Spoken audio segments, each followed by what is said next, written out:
يا ربي بالمصطفى بلغ مقاصدنا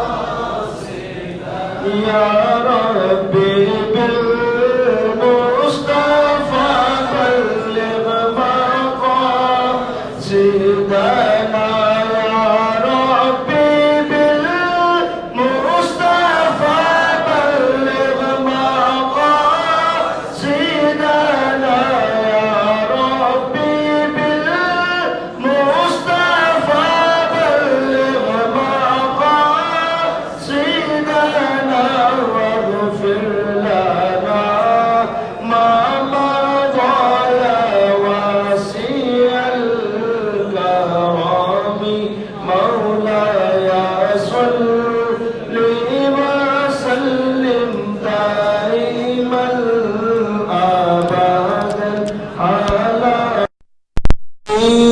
بك خير الخلق كلهم.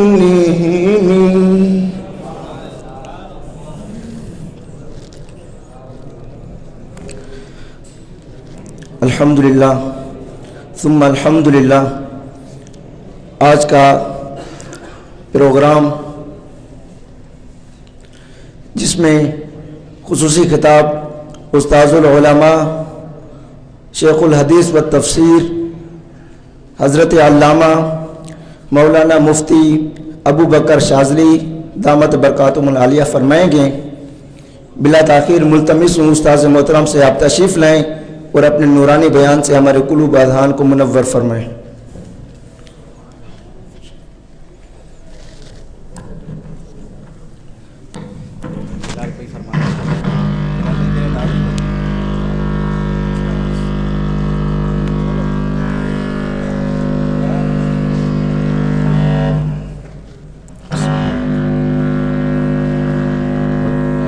بسم اللہ الرحمن الرحیم.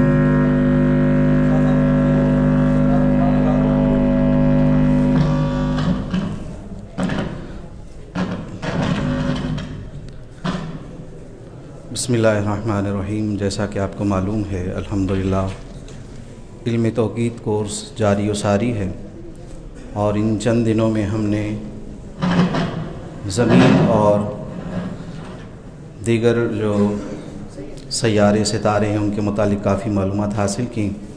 سائنس کا کہنا یہ ہے کہ زمین بھی حرکت میں ہے، لیکن قرآن و حدیث کا عقیدہ یہ ہے ہمارے مسلمانوں کا کہ زمین ساکن ہے، اور دیگر اجرام فلکی میں جو چیزیں ہیں وہ اس کے ارد گرد جب سے اللہ تعالیٰ نے چاہا ہے اب تک اور جب تک رب چاہے گا یہ مسلسل حرکت میں ہے. تو اس سلسلے میں الحمدللہ ہم نے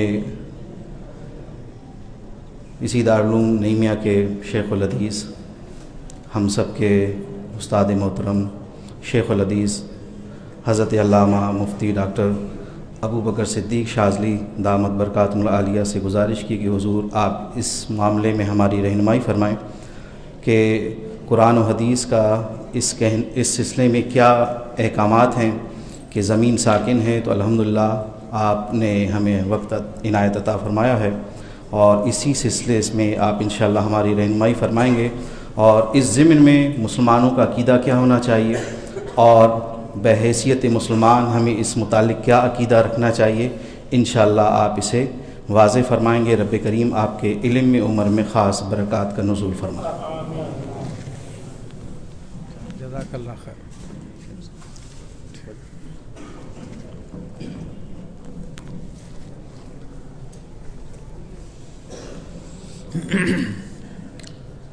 اعوذ باللہ من الشیطان الرجیم. بسم اللہ الرحمن الرحیم. الحمد للہ رب العالمین، والصلاة والسلام علی سید الانبیاء والمرسلین وعلی آلہ واصحابہ واہل بیتہ وذریاتہ اجمعین والعاقبۃ للمتقین. قال اللہ تبارک وتعالی فی کلامہ المجید والفرقان الحمید: